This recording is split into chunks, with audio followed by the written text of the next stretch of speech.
محترمہ بےنظیر بھٹو کو جب 27 دسمبر 2007 کو شہید کیا گیا تو شواہد کی روشنی میں ہم کیا سمجھتے ہیں آج کے دن، آج 17 سال کے بعد بھی، کہ کیا پاکستان کی فوج اور آئی ایس آئی کا محترمہ بےنظیر بھٹو کو قتل کرنے کی سازش کے اندر کوئی کردار تھا یا نہیں تھا؟ دوسرا موضوع جس کے اوپر ہم بات کریں گے کہ اگر کوئی کردار تھا تو اس کی وجہ کیا تھی۔ اس حوالے سے تو بہت بات ہو چکی کہ کردار تھا یا نہیں تھا۔ بعض لوگ جو یہ کہتے ہیں کہ کردار تھا، وہ شواہد کیا پیش کرتے ہیں، یہ میں پہلے حصے میں ڈسکس کروں گا، اور دوسرے حصے میں وجہ کیا تھی۔ تیسرا موضوع پاکستان پیپلز پارٹی کے ساتھ ایسوسیٹڈ لوگ جو آج کے دن بھی ایسوسیٹڈ ہیں یا جو ماضی میں ایسوسیٹڈ تھے، وہ بےنظیر بھٹو کے قتل کے محرکات کے بارے میں کیا سوچتے ہیں، ان کی سوچ کیا ہے، اور سب سے اہم یہ کہ کیا پاکستان پیپلز پارٹی کی جو تنظیم ہے یا جو لوگ ایسوسیٹڈ ہیں، کیا یہ وہی لوگ ہیں جو بےنظیر بھٹو کے دور میں ہوتے تھے؟ کیا یہ بےنظیر بھٹو کی ہی پیپلز پارٹی ہے یا کچھ تبدیل ہوا؟ خیر، سب سے پہلے موضوع کے اوپر آتے ہیں، اور اس حوالے سے یہ ڈسکشن کرتے ہیں کہ جو 2000 کا ایک ڈیکڈ تھا، 2000s کا، جس کو شیپ کیا پاکستان کے حوالے سے خصوصی طور پہ، ایک تو ملٹری کا مارشل لا جو پاکستان میں لگا اکتوبر 1999 میں، اور اس کے بعد جو 9/11 کا واقعہ جب امریکہ میں نیو یارک میں ہوا، جو ورلڈ ٹریڈ سینٹر کو گرایا گیا اور پینٹاگون پہ واشنگٹن ڈی سی میں ارلنگٹن میں حملہ ہوا، تو اس کے بعد جو دنیا کے حالات بدلے، جو خصوصاً پاکستان کے حوالے سے، چونکہ مین جو ذمہ داری قبول کی وہ اسامہ بن لادن نے کی، جو کہ افغانستان میں پناہ گزین تھے اس وقت، تو جو آپریشن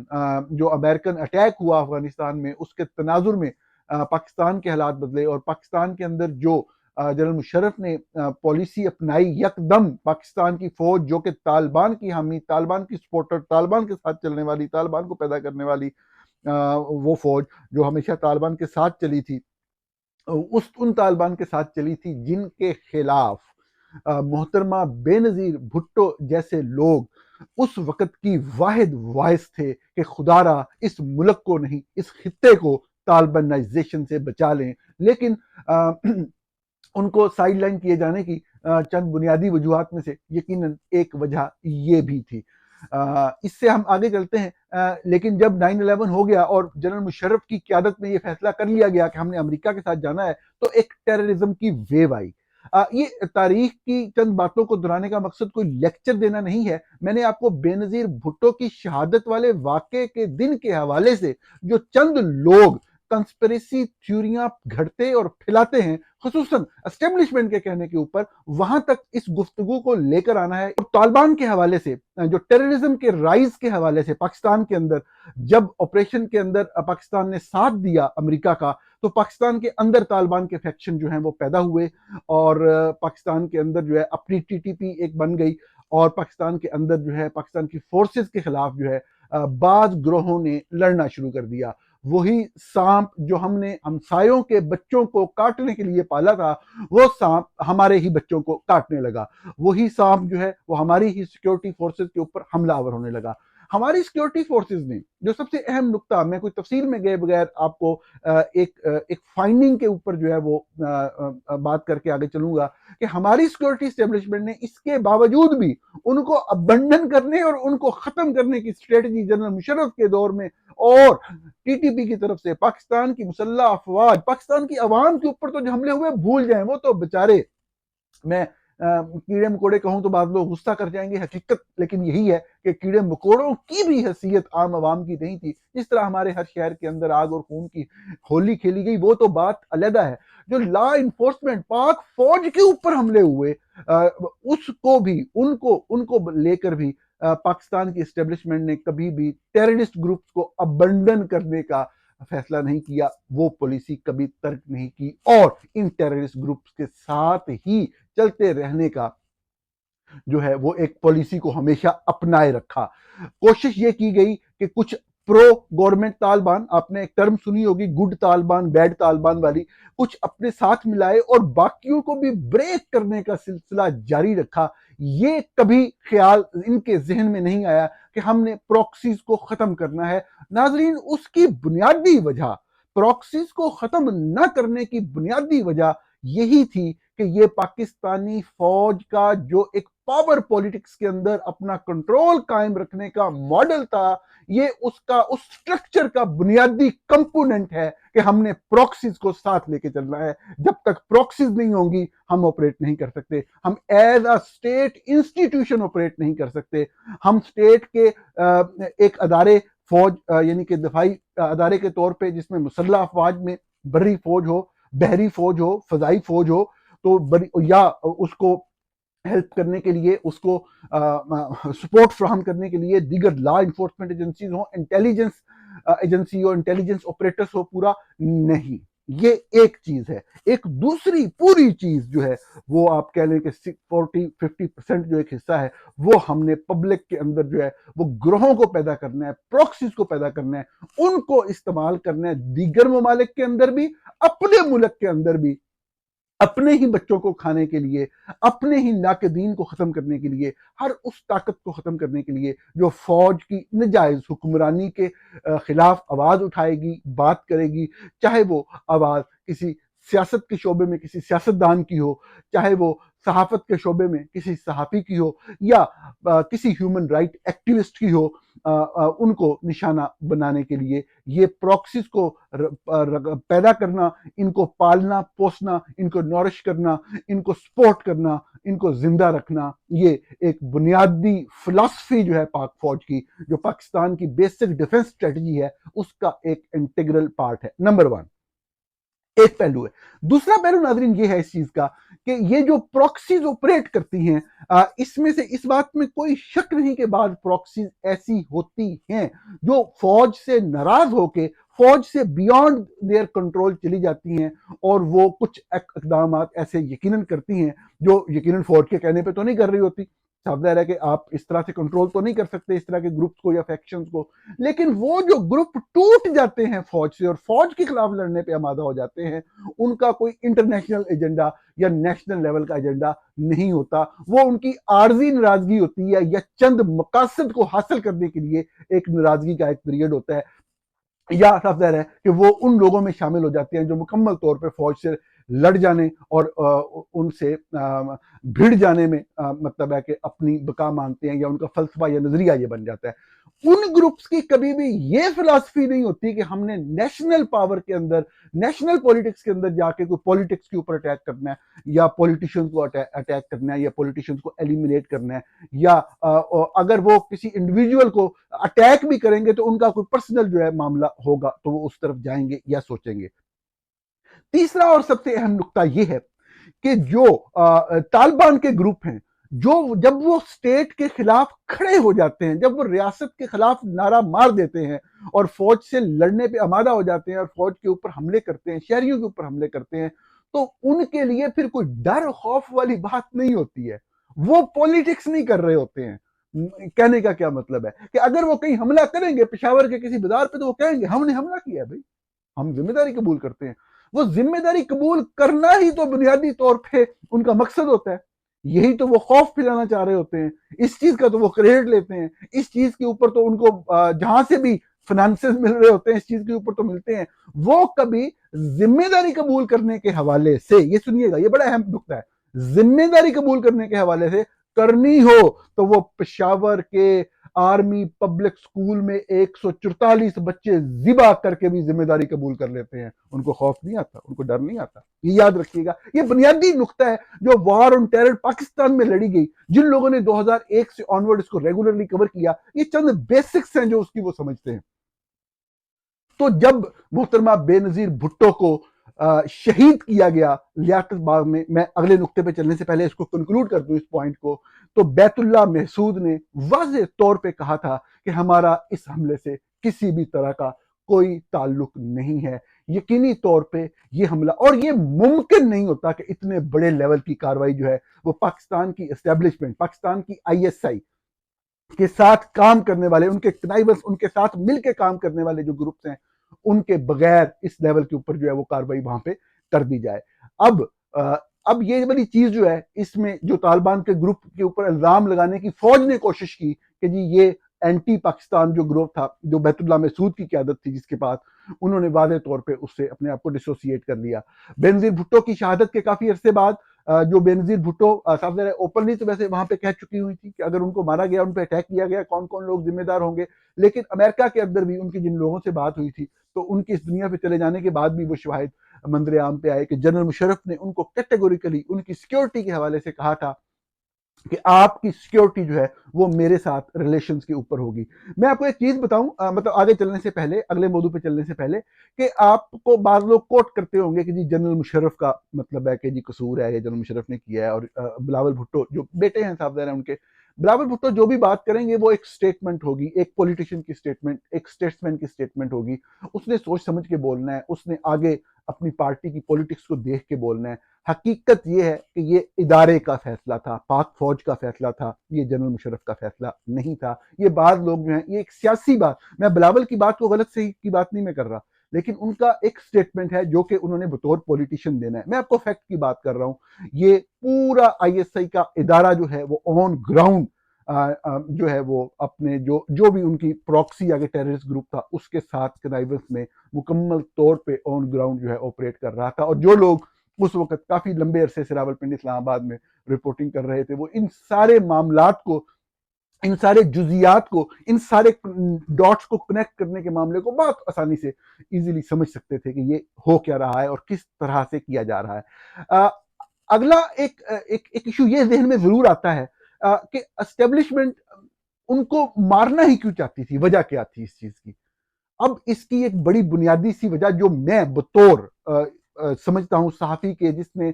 وہ دور دیکھا یا اس وقت رپورٹنگ کی یا ان چیزوں کو سمجھنے کی کوشش کی، پہلا اس میں عنصر یہ تھا کہ اب جنرل مشرف کے مارشل لا کو ایک کافی وقت ہو چکا تھا، الٹیمیٹلی دنیا ایک ایسے فیز میں داخل ہو رہی تھی کہ آپ کو مارشل لا کے یا وہ وردی والے اس فیز سے نکل کے ایک سٹیپ آگے جانا تھا، آپ کو اس کو ایک سویلین رنگ روپ پہنانا تھا۔ اب بنیادی مسئلہ، بے نظیر بھٹو ایک ویژن والی خاتون تھی، ایک کیلیبر والی خاتون تھی، ان کی جو حکومتیں 2 مرتبہ پاکستان میں رہیں، 88 سے 90 اور 93 سے 96، وہ بے نظیر بھٹو کے دوسرے دور کے اندر دیکھیں، میں بہاولپور جیسے ایک چھوٹے شہر سے بلانگ کرتا تھا، مجھے اپنی اس چھوٹی سی زندگی کے اندر اب تک 90s کے اندر ایسے ایک دو نہیں، بیسیوں گاؤں، علاقے، قصبے یاد ہیں جہاں پہ بجلی نہیں تھی، جہاں پہ الیکٹریسٹی نہیں تھی۔ مجھے یاد ہے جب بے نظیر بھٹو کے دور میں بجلی کے معاہدے کیے گئے تو اس وقت بھی بہت پروپیگنڈا اور بہت بڑی بڑی کیمپینز چلی کہ یہ کتنے مہنگے بجلی کے معاہدے ہیں، کس طریقے سے پیسے دے کے، کتنے زیادہ پیسے دے کے ان لوگوں کو لایا گیا ہے۔ اب یہ وہی لوگ سمجھتے ہیں جو کہ انڈسٹری کو، جو کہ ایک اکانومی کی بیسز جو ہوتی ہیں اس کو سمجھتے ہیں کہ انرجی کا کتنا بنیادی کردار ہوتا ہے کسی بھی ملک کو آگے لے کے چلنے میں۔ 96 میں بھی جب ہم کھڑے ہیں 93 میں، تو کم از کم ہاف سینچری، 50 سال ملک بنے ہوئے گزر چکے ہیں، پوری دنیا میں جو ہے وہ انرجی کو کے مختلف ذرائع کو اپنایا گیا، بجلی لائی گئی، اور انرجی کے لانے کے بعد جو ہے وہ چھوٹے لیول سے لے کے اور بڑے لیول تک انڈسٹری قائم ہوئی، اور انڈسٹری کے ذریعے ملک نے ترقی کی۔ اس ملک میں تو انڈسٹریلسٹ بھی حکمران بن گئے، لیکن ملک کے اندر بجلی کا دور دور تک نام و نشان نہیں تھا۔ اور آپ میں سے کوئی بھی شخص کبھی ریسرچ کے حوالے سے، اگر کبھی افیکٹس کے حوالے سے اگر جو جھوٹ پھیلایا جاتا ہے، جس طرح ہمارے ہاں ایک کلچر بنا لاہور سے شریف فیملی کا کہ اپنے صحافی بھرتی کریں اور ان سے جھوٹ پھیلائیں اور جھوٹ اتنا زیادہ لکھوائیں کہ لوگوں کے ذہنوں میں چند چیزیں بیٹھ جائیں، اگر آپ اس جھوٹ سے نکل کے فیکٹ کے اوپر، تو کبھی یہ اس چیز کے اوپر ریسرچ کیجئے کہ 1993 میں سے پہلے صرف پنجاب کے حوالے سے ریسرچ کر لیں کہ کتنے علاقوں میں بجلی نہیں تھی، ذرا یہ تو کاؤنٹ کریں کبھی، آپ حیران رہ جائیں گے کہ 1990 یعنی کہ جب ہم 21ویں صدی میں داخل ہو رہے تھے تو آپ کے ملک کے تقریباً آدھے حصے میں بجلی تک نہیں تھی۔ آپ اس چیز کو ذرا دیکھیے ذرا اس چیز کو ان ڈاکومنٹس، آفیشیل ڈاکومنٹس کے ذریعے سمجھنے کی کوشش کریں کہ پاکستان کو کس طرح دھیروں میں رکھا گیا 50 سال تک، اور یہ یقینی طور پہ ان 3 سالوں کے اندر جو ایک ریولوشن آیا وہ مطلب ہے کہ بے مثال تھا۔ ان معاہدوں کے اوپر میں بالکل ان چیزوں سے، اس بات سے بھی ڈس ایگری کرتا ہوں کہ کوئی تنقید نہیں کی جا سکتی، تنقید بالکل کی جا سکتی ہے، تنقیدیں ہمیشہ ہوتی ہیں، حکومتوں پہ تنقید ہی تو ہوتی ہے، لیکن بہرحال اس بجلی کے اس وقت جو انرجی سیکٹر کے اندر جو بہتری آئی اور جو ان پٹ ہوئی اس سے بہت بڑی بہتری آئی، لیکن اس کے ساتھ ساتھ بہت سارے شعبوں میں خامیاں تھی، بیڈ گورننس تھی،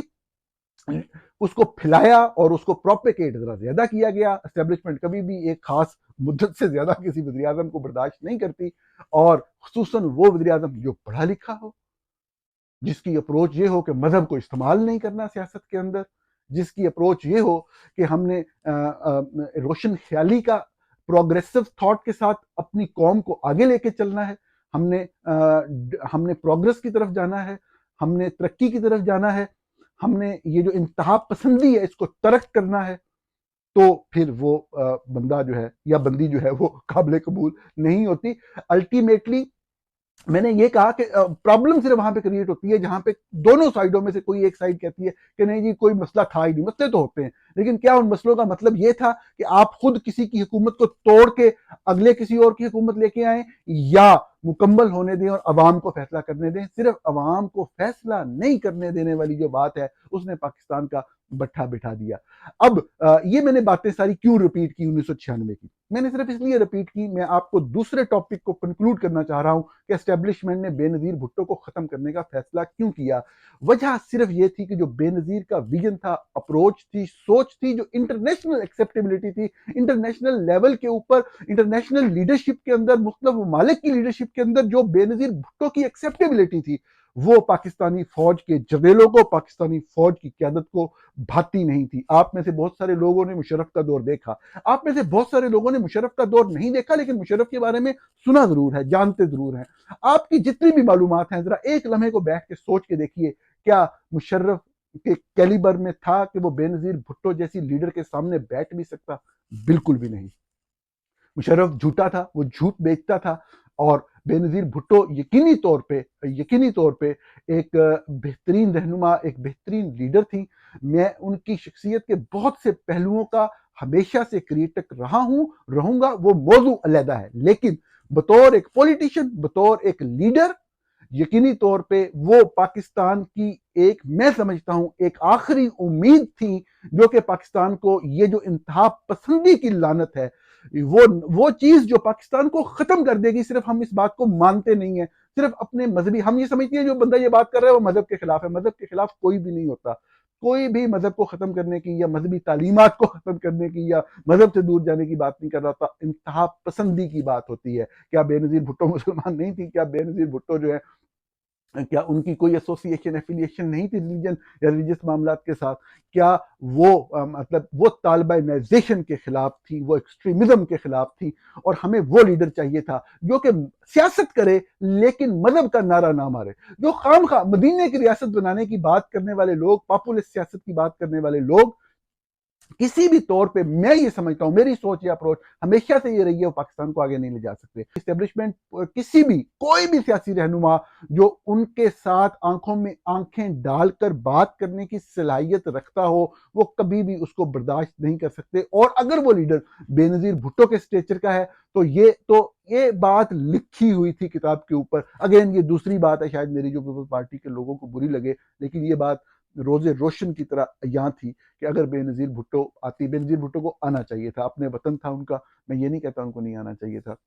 لیکن یہ حقیقت تھی کہ جو لوگ اسٹیبلشمنٹ کی سیاست کو جانتے تھے اور جو یہ سمجھتے تھے کہ بے نظیر بھٹو انٹرنیشنل پولیٹکس کے اندر جو ہے وہ کیا مقام رکھتی ہیں، اور پاکستان کے اندر جو طاقت کے مراکز ہیں، جو طاقت پہ قابض ہیں، کنٹرول کرنے والے جرنیل ہیں، کیا وہ بے نظیر بھٹو کا وجود برداشت کر پائیں گے؟ نہیں، ایسا ممکن ہی نہیں تھا. معذرت چاہتا ہوں کسی کو یہ بات بری لگے. اسی طرح تیسرے موضوع میں چلتے ہیں کہ پاکستان پیپلز پارٹی سے ایسوسیٹڈ جو لوگ ہیں وہ کیا سمجھتے ہیں اس حوالے سے، اس سوال کے حوالے سے، اسٹیبلشمنٹ کے کردار کے حوالے سے محترمہ بے نظیر بھٹو کو قتل کرنے کی سازش میں.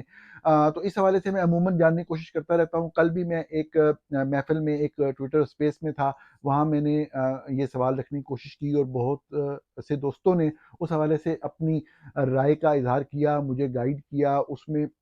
صاف ظاہر ہے کہ سبھی لوگوں کا اس بات پہ تو 100% اتفاق تھا، with out any ifs and bits, کہ یہ پاکستان کی اسٹیبلشمنٹ کا ہی ایک پلان تھا، ایک منصوبہ تھا جس کے تحت انہوں نے بے نظیر بھٹو کو ایلیمنیٹ کیا. ان تمام لوگوں کا، جو سیاسی لوگ تھے، جو سیاسی سوچ رکھنے والے لوگ تھے، ان کا یہی کہنا تھا کہ بے نظیر بھٹو جو ہے وہ ایک سیاسی لیڈر تھی، ایک جمہوری لیڈر تھی، ایک ویژنری لیڈر تھی. اور ان کو اسٹیبلشمنٹ نے اپنے ایک ڈیزائن، ایک پلان، ایک منصوبے کے تحت جو ہے وہ ایلیمنیٹ کیا. لیکن اس کا مطلب یہ ہے کہ کیا پیپلز پارٹی ایک آرمڈ کوئی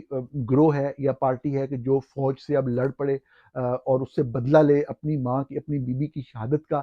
تو یہ تو نہیں ہوگا،